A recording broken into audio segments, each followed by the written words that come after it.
महाराष्ट्र सरकार पर सियासी संकट के बादल छाते दिख रहे हैं क्योंकि उद्धव सरकार में मंत्री और शिवसेना नेता एकनाथ शिंदे कई विधायकों के साथ महाराष्ट्र से बाहर चले गए हैं। बताया जा रहा है कि वो महाराष्ट्र से बाहर गुजरात के सूरत के एक होटल में हैं। दावा किया जा रहा है कि एकनाथ शिंदे के साथ करीब 29 से 35 विधायक हैं। एकनाथ शिंदे और विधायकों के फोन भी नॉट रीचेबल बताए जा रहे हैं। एकनाथ शिंदे के इस कदम का असर ये है कि राज्य के गृह मंत्री दिलीप वलसे पाटिल समेत कई मंत्रियों ने अपने कार्यक्रम रद्द कर दिए हैं और राजधानी मुंबई पहुंच रहे हैं। तो आइए अब हम आपको बताते हैं कि एकनाथ शिंदे कौन हैं जिनके इस कदम से महाराष्ट्र की राजनीति में एकाएक भूचाल आ गया है। राज्य में महाविकास अघाड़ी की सरकार के नेता सदन एकनाथ शिंदे साल 2014 से साल 2019 तक बीजेपी शिवसेना की सरकार में मंत्री थे। ठाणे जिले की कोपरी पंचम खाड़ी से विधायक एकनाथ शिंदे साल 2014 में अक्टूबर से दिसंबर 2014 तक नेता विपक्ष भी थे। इतना ही नहीं, साल 2019 में जब शिवसेना ने बीजेपी से किनारा करके एनसीपी और कांग्रेस के साथ सरकार बनाई तो उद्धव ठाकरे के बेटे और राज्य में पर्यावरण मंत्री आदित्य ठाकरे ने एकनाथ शिंदे को नेता सदन बनाने का प्रस्ताव किया था। अब सवाल यह है कि एकनाथ शिंदे आखिर नाराज क्यों चल रहे हैं। माना जाता है कि एकनाथ शिंदे की शिवसेना हाईकमान से कोई नाराजगी नहीं है।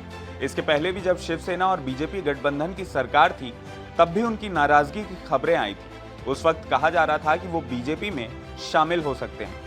हालांकि उन्होंने उन दावों को खारिज कर दिया था। एकनाथ शिंदे की गिनती शिवसेना के दिग्गज नेताओं में होती है। जब 2019 में चुनाव का रिजल्ट आया था तो शिवसेना ने शिंदे को विधायक दल का नेता बनाया था। शिंदे ठाणे इलाके के बड़े नेता माने जाते हैं और बाला साहब ठाकरे के समय से पार्टी से जुड़े हुए हैं। पिछले महीने महाराष्ट्र में राज्यसभा और सोमवार को विधान परिषद के चुनाव में शिवसेना में शिंदे की बात नहीं सुनी गई, जिसके बाद से ही वो नाराज चल रहे थे। बीते साल केंद्रीय मंत्री नारायण राणे ने एकनाथ शिंदे को जल्द बीजेपी में शामिल कराने का ऐलान किया था। राणे ने कहा था कि एकनाथ शिंदे केवल फाइलों पर हस्ताक्षर करने वाले मंत्री ही बचे हैं। वो शिवसेना में ऊब गए हैं, उन्हें जल्द हमारे साथ जोड़ा जाएगा। हालांकि महाराष्ट्र में हालिया राजनीतिक घटनाक्रम पर नारायण राणे ने कोई टिप्पणी करने से इनकार कर दिया है। उनका कहना है कि ऐसी बातों पर कोई टिप्पणी नहीं करनी चाहिए। अब इन सब के बीच सबसे बड़ा सवाल यह है कि इन विधायकों के बागी हो जाने से